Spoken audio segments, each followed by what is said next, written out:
হুদহুদ পাখির সামনে হাজির হইয়াই সর্বপ্রথম বলা শুরু করছে। ফাকালা, হুদহুদ পাখি বলেন, আহাত্তু বিমা লাম তুহিত বিহি ওয়া জিতুকা মিন সাবাইন বিনাবাই ইয়াকিন। ও বাদশা, আমি আমার বন্ধুর সাথে আরেকটা পাখির সাথে উড়া শুরু করছিলাম। উঠতে উঠতে তার রাজ্যে চলে গেলাম। ও বাদশা, এমন একটা জিনিস আমি জেনে আসছি যেই বিষয় আপনি জানেন না। এমন একটা বিষয় আমিও অবগত হয়েছি যেই বিষয় আপনি জানেন না। কারণ অনেকজনে কয় নবীরা আলিমুল গাইব না, নবীরা গায়েবের খবর জানেন না। কারণ নবীরা যদি গায়েবের খবর জানতো তাহলে তো ফাঁকির আগে সুলাইমান জানার কথা ছিল। কিন্তু ফাঁকি জবাব দিছে, যেই বিষয় আমি জানি এই বিষয় আপনি জানেন না। আল্লাহ যা জানায় নবীরা তা জানে, আল্লাহ যা জানান না তা তো তারা জানেন না। হুদহুদ পাখি বলছেন, ও বাদশা, উড়ে আমি আমার পাখির সাথে উড়ে যেই রাজ্যে গেলাম, এই রাজ্যের সাবা সম্প্রদায়ের একটা নিশ্চিত সংবাদ নিয়ে আপনার কাছে আসছি। কই কি সংবাদ? ইন্নী ওয়াজাদতু ইমরাআতান, আমি একটা নারী লোককে দেখছি, একটা স্ত্রী লোক, একটা মহিলা লোক, তামলিকুহুম, সে তার প্রত্যেকটি মানুষের উপর সে রাজত্ব করতেছে। এই মহিলা হইছে এই রাজ্যের প্রধানমন্ত্রী। ওয়া উতিয়াত মিন কুল্লি শাইইন ওয়া লাহা আরশুন আযীম, এবং বিশাল একটা সিংহাসনের মালিকও। সুবহানাল্লাহ। হুদহুদ পাখি বলছে, আমি এমন একটা দেশে গেলাম যেই দেশে আশ্চর্য একটা জিনিস দেখলাম। এক নাম্বার দেখছি এই রাজ্যের প্রধানমন্ত্রী একটা মহিলা। এই রাজ্যের প্রধানমন্ত্রী কি? একটা মহিলা। আর দ্বিতীয়, সে প্রত্যেকটি মানুষের উপর রাজত্ব করতেছে, সমস্ত সারঞ্জমি তার আয়ত্তাধীন। এবং আমি তাকায় দেখছি তার বিশাল একটা সিংহাসন। কেমন সিংহাসন? মুফাসসিরিনে কেরাম লেখেন, রানী বিলকিসের এমন একটা সিংহাসন আছে। এই সিংহাসনটা আছে ৮০ হাত লম্বা। সুবহানাল্লাহ বলবেন না?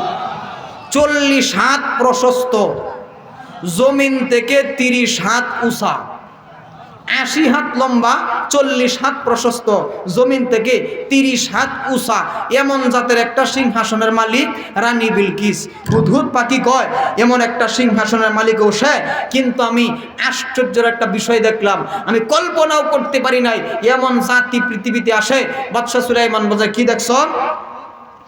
ওয়াজাদতুহা ওয়া কওমাহা ইয়াসজুদুনা লিশ-শামসি মিন দুনিল্লাহ ওয়া যায়্যানা লাহুমুশ শাইতানু আ'মালাহুম ফাসাদ্দাহুম আনিস সাবিলি ফাহুম লা ইয়াহতাদুন। আমি তাকায় দেখছি তাকে এবং তার কওমকে আমি দেখছি, এরা আল্লাহর পূজা করে না, সূর্যের পূজা করে। কার পূজা করে? আল্লাহর পূজা করে না, সূর্যের পূজা করে। সকালবেলা সূর্য যখন পূর্ব দিক দিয়ে উঠে, সকালবেলা যখন সূর্য পূর্ব দিক দিয়ে উঠে সবাই সেজদায় পড়িয়া যায়। আবার সূর্য যখন মাঝ আকাশে আছে দুপুরবেলায় সেজদায় পড়ে যায়। সূর্য আবার যখন বিকালবেলায় পশ্চিম দিক দিয়ে ডুবে, এইবারও সেজদায় পড়ে যায়। মুফাসসিরিনে কেরাম লেখেন, রে দুনিয়ার মানুষ, সূর্য পূর্ব আকাশে উঠে পশ্চিম আকাশে ঢুকে। এই ঘটনা থেকে একটা সবক গ্রহণ করেন, একদিন এই সূর্য পশ্চিম আকাশে উঠব। কোন দিন? কিয়ামতের ১০০ বছর আগে সূর্য পশ্চিম আকাশে উঠবে। কারণ যেই দিন পশ্চিম আকাশে সূর্য উঠবে ওই দিনে আল্লাহ তওবার দরজা বন্ধ করে ফেলবেন। আল্লাহ পাক রব্বুল আলামিন পশ্চিম আকাশে একটা তওবার দরজা রাখছেন ৭০ মাইল লম্বা। আর জোরে কন্যা সুবহানাল্লাহ। পশ্চিম আকাশে একটা তওবার দরজা রাখছেন ৭০ মাইল লম্বা। দুনিয়ার কোন মানুষ যখন আল্লাহর কাছে তওবা করে, সাথে সাথে তওবাটা পশ্চিম আকাশ দিয়ে কবুল হয়ে যায়। একদিন পশ্চিম আকাশ দিয়ে সূর্য, কোন দিন সূর্য পশ্চিম আকাশে উঠবে? যেই দিন পশ্চিম আকাশে সূর্য উঠবে ওই দিনেই আল্লাহ পাক তওবার দরজা বন্ধ করে দিবেন। পশ্চিম আকাশে যেদিন সূর্য উঠবে ওই দিন তওবার দরজা বন্ধ হয়ে যাবে।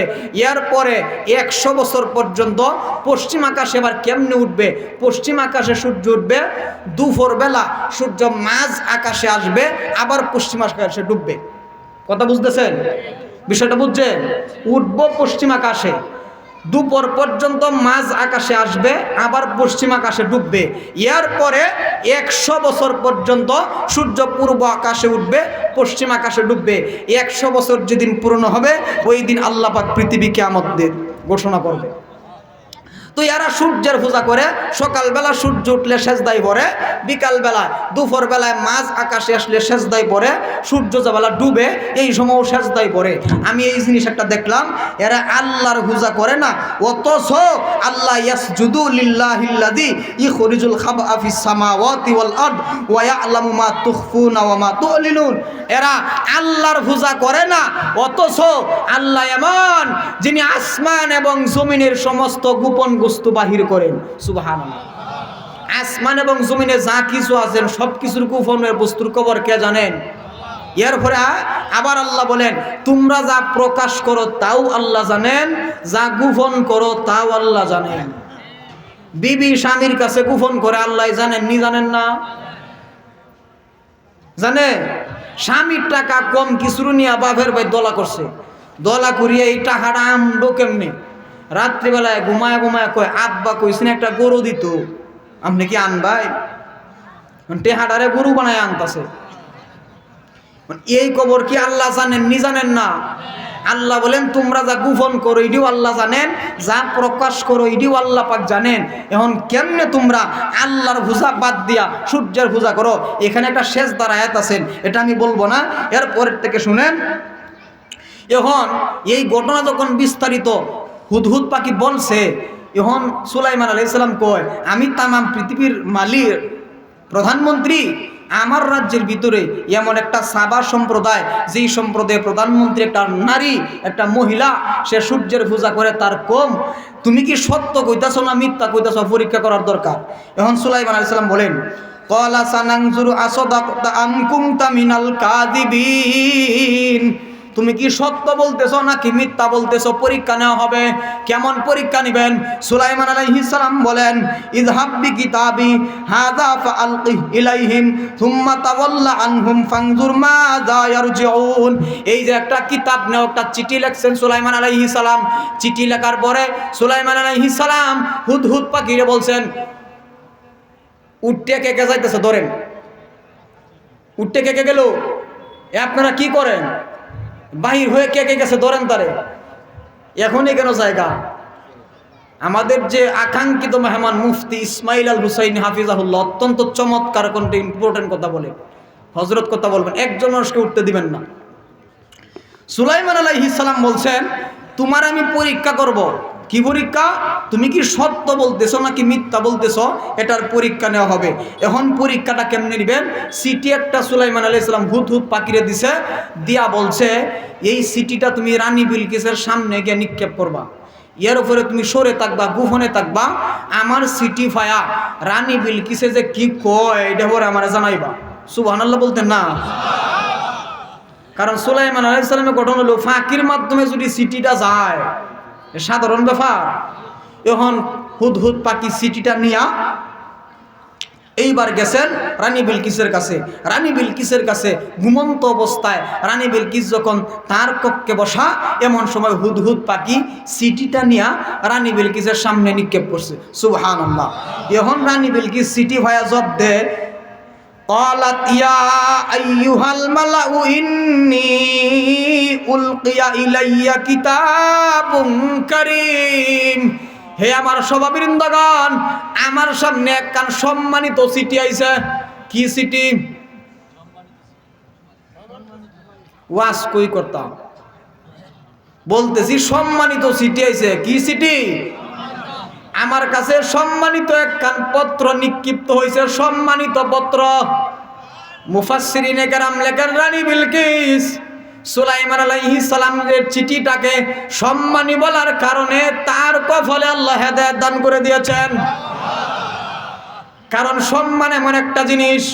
বাদশাহ সুলতান মাহমুদ গজনবী এত বড় বাদশাহ কেমনে হইছেন? একদিন রাত্রিবেলায় ঘুমাইছেন, ঘুমায়া তাকায় দেখে কুরআনুল কারীম তার ফাওয়ের নিচে পড়ে গেছে। বাদশাহ সুলতান মাহমুদ একদিন ঘুমায় দেখে 1900 অবস্থায়, কিন্তু কুরআন নিচে থাকে।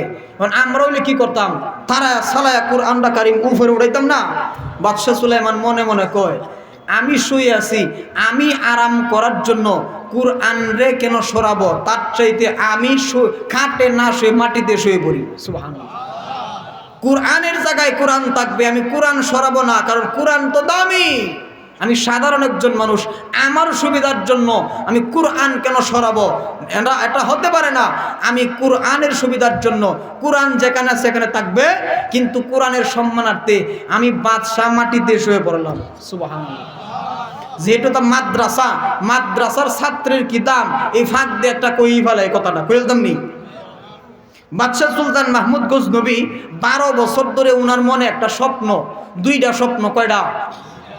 জব দিবেন, 2টা স্বপ্ন। এক নাম্বার হইল উনি একজন বালা মানুষ পাইলে বাদশাহী সারিয়ে দিয়া বালা মানুষের জুতা পরিষ্কার করতাম। আর 2 নাম্বার উত্তম একজন মানুষ পাইতাম, তার জুতা পরিষ্কার করতাম। আর 2 নাম্বার আল্লাহর পয়গম্বর যেন রাত্রে স্বপ্নে দেখতে পারি। সুবহানাল্লাহ। আহা, কত মুখ ভরা আশা মদিনায় গিয়া সালাম দেওয়া। তো বাদশাহ সুলতান মাহমুদ 12 বছর ধরে আশা আর পূর্ণ হয় না। একদিন এক বাড়ি দিয়ে যায়, একটা কক্ষের মধ্যে একটা সন্তান, ছোট বাচ্চা কাঁদতাছে। বাদশাহ সুলতান মাহমুদ দরজা খুলে প্রবেশ করিয়ে দেখে মাদ্রাসার একটা ছাত্র কুরআনুল কারীম তার সামনে, সে কাঁদতেছে। বাদশাহ সুলতান মাহমুদ জিজ্ঞাসা করছে, বাবা তুমি কেন কাঁদতেছো?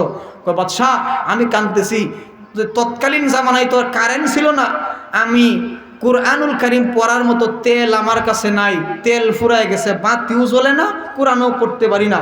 বাদশাহ সুলতান মাহমুদের অন্তরে দয়া লাগছে, ছেলেটারে তার বাদশাহী কানায় নিয়া সম্মান দিছে, আদর করছে, টাকা দিছে, তেল কিনার টাকা দিয়া এইবার বলছে, বাবা তুমি যাও, তোমার যে কোনো প্রয়োজনে মাদ্রাসার সমস্ত খরচের জন্য আমারে বলবা, আমি সাহায্য করব। এবার যাওয়ার সময় একটা কথা কয়ে দিছে, বাবা তোমার কাছে একটা গোপনে কথা কয়ে দেই, যে কি, যে 12 বছর ধরে আমার স্বপ্ন, 2টা স্বপ্ন। একটা হচ্ছে ভালো একজন মানুষ পাইলে তার জুতা পরিষ্কার করতাম, আর 2 নাম্বার আমি আল্লাহর পয়গম্বরকে স্বপ্নে দেখতাম। ছেলেটা মনে মনে করে, বাদশাহ যান আপনার জন্য দোয়া করব। ছেলেটা বাড়িতে গিয়া শোয়ার পূর্বে মনে মনে ভাবে, যেই বাদশাহ আমারে টাকা দিল, খাওয়াইলো, তার মনে নাকি 2টা স্বপ্ন। আচ্ছা আমি শোয়ার পূর্বে তার জন্য একটু দোয়া করি। সুবহানাল্লাহ। ছেলেটা হাত বাড়ায়া দোয়া শুরু করছে, আল্লাহ যেই বাদশাহ আমারে টাকা দিছে, তেল কিনার টাকা দিছে, আমারে খাওয়াইছে, আমারে সম্মান করছে, ও আরশের মালিক, 12 বছর ধরে তার অন্তরে স্বপ্ন, 12 বছর ধরে তার মনের আশা, তার মনের তামান্না, ও আল্লাহ আমি দোয়া করে দিলাম, আজকে রাত্রে 12 বছরের স্বপ্ন আজকে রাত্রে পূর্ণ করে দাও। যেই মুহূর্তে ছেলেটা দোয়া শুরু করছেন, ছেলেটা দোয়া শুরু করতে দেরি, দোয়া করতে দেরি, বাদশাহ সুলতান মাহমুদ মাত্র ঘুমাইছেন, ঘুমানোর সাথে সাথে আল্লাহর পয়গম্বর স্বপ্নে দেখা করছেন। বাদশাহ সুলতান মাহমুদ আশ্চর্য হয়ে জিজ্ঞাসা করছে, ইয়া রাসূলুল্লাহ, ইয়া হাবিবাল্লাহ, 12 বছর ধরে আশা, আমার মনের তামান্না পূর্ণ হয় না, আপনি কেমনে আজকে আমার সাথে দেখা করলেন? আল্লাহর পয়গম্বর বলেন, রে সুলতান মাহমুদ, এখন আন্দাজ করতে পারো নাই কার কাছে তুমি দোয়াটা চাইছো? তলবে ইলমের কাছে দোয়া চাইছো, জামিয়া রহমাতিয়া আউলিয়ানগর চান্দেরডিকে মাদ্রাসার একটা ছাত্রের কাছে দোয়া চাইছো, মাদ্রাসার একটা ছাত্রের কাছে দোয়া চাইছ। মাদ্রাসার ছাত্র যে যখন রাস্তা দিয়ে হাঁটে, ফেরেশতারা তাদের পায়ের নিচে নূরের পর্দা বিছায় দেয়, তাদের জন্য নদীর মাছ দোয়া করে, গর্তের পিপিলিকা দোয়া করে। তলবে ইলম আল্লাহর পয়গম্বর বলেন, খায়রুকুম মান তাআল্লামাল কুরআনা ওয়া আল্লামা, জমিনের মধ্যে ওই মানুষটাই সবচেয়ে দামি যে কোরআন পড়ে এবং কোরআন পড়ায়। বাদশাহ সুলতান মাহমুদ আল্লাহর পয়গম্বরকে স্বপ্নে দেখার পরে এইবার পয়গম্বরকে বলছেন, হুজুর 1 নাম্বার আশা তো পূর্ণ হয়েছে, এইবার 2 নাম্বার আশা, ভালো একজন মানুষ পাইলে তার গোলামি করতাম। আল্লাহর পয়গম্বর বলেন, বাদশাহ এখনো বুঝি ভালো মানুষ পাও নাই, 12 বছর ধরে আশা তোমার পূর্ণ হয় না। যেই ছেলেটা দোয়া করার সাথে সাথে আমি পয়গম্বর তোমার সাথে স্বপ্নে দেখা করছি, তার চাইতে ভালো মানুষ আসমানের নিচে আর নাই। জামিয়া রহমাতিয়া আউলিয়ানগর চান্দেরডিকে মাদ্রাসার ছাত্রের চাইতে ভালো মানুষ আর কেউ আছে? আরো জোরে কোন? যিনি আলেম, আলেমের যে কি দাম, একটু ভরে আলোচনা বুঝতে পারবেন একজন আলেমের কি পাওয়ার। মুহতারাম হাজরিন, এইবার রানী বিলকিস বলছে, আমার কাছে একটা সম্মানী পত্র আসছে, একটা সম্মানী পত্র। যেই পত্রটা কার কাছ থেকে? এইবার বাদশাহ সুলাইমান বলেন, ইন্নাহু মিন সুলাইমান ওয়া ইন্নাহু বিসমিল্লাহির রহমানির রহিম। এটা সুলাইমান আলাইহিস সালামের পক্ষ থেকে, এবং এই চিঠির শুরুতেই লেখা বিসমিল্লাহির রহমানির রহিম, আল্লাহর নামে শুরু। এই জন্য আল্লাহর নামে শুরু করছেন সুলাইমান আলাইহিস সালাম। এইবার রাজ্যের জনগণ, মন্ত্রী পরিষদ জিজ্ঞাসা করছে, ও রানী বিলকিস, চিঠির মধ্যে বাদশাহ সুলাইমান কি লেখছে? বাদশাহ সুলাইমান কি লেখছে? রানী বিলকিস এইবার বলেন, বাদশাহ সুলাইমান এই চিঠির মধ্যে লেখছে, আল্লাহ তাআলু আলাইয়া ওয়াতুনি মুসলিমিন। বাদশাহ সুলাইমান লেখছেন, সাবধান, আমার সাথে যুদ্ধ করার অহংকার করবা না, আমার সাথে যুদ্ধ করার সাহস করবা না, স্বেচ্ছায় আমার সাথে আত্মসমর্পণ করো।